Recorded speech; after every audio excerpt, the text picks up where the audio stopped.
So began Smallville 9 years ago, the story of the young Clark Kent and how he would eventually become the one, the only, Man of Steel. Now, as the show begins its 10th and final season, let's catch up on the world of Kid Superman. Here are 10 things you need to know about Smallville. The boy in primary colors has come quite a way since his early days as a high school student who'd just learned he was an orphaned alien.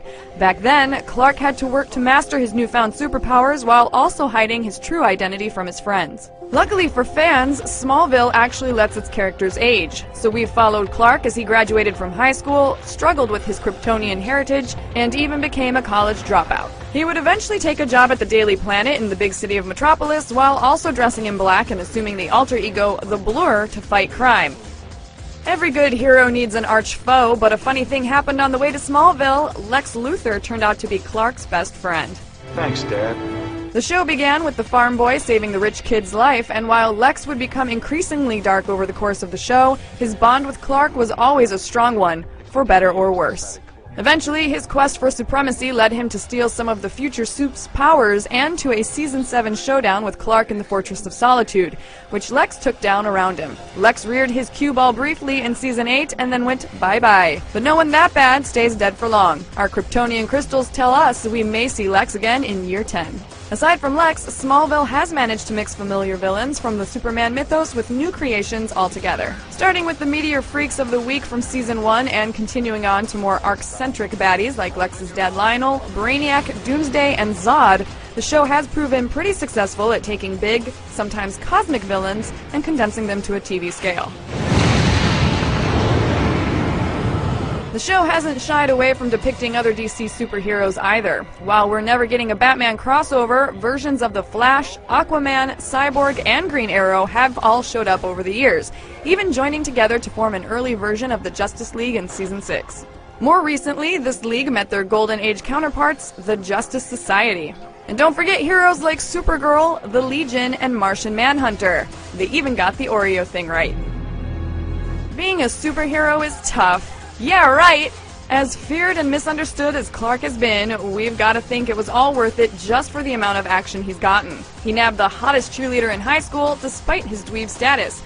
Then he graduated to an older woman in Lois Lane. And don't forget the second base action involving his best pal, Chloe. Way to reinforce a gal's low self-esteem, Clark. Now more than ever, Clark.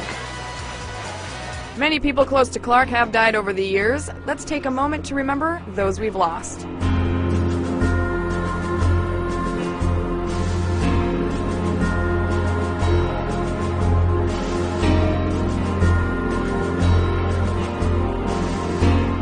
Smallville isn't all hot girlfriends and dead people, though. There's actually been a full rotating cast of humans and superfolk alike. At first it was just his folks, and Chloe and Pete, fellow losers on the high school newspaper with Clark.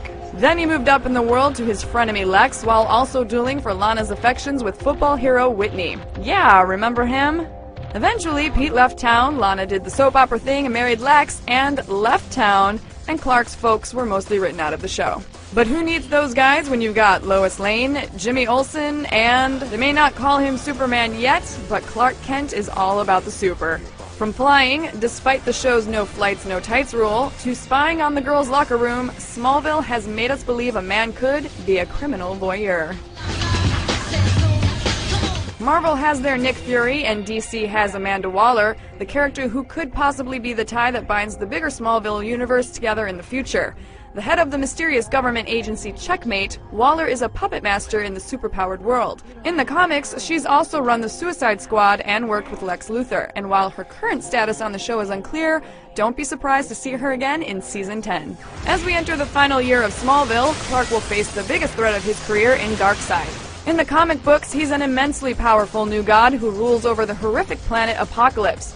On TV, expect a somewhat scaled-down version of the character, and yet, this being the last season of the show, this villain will likely provide the most epic battle for Clark yet. And could it be that we'll finally see the famous red and blue tights? Like the man said, somebody save me.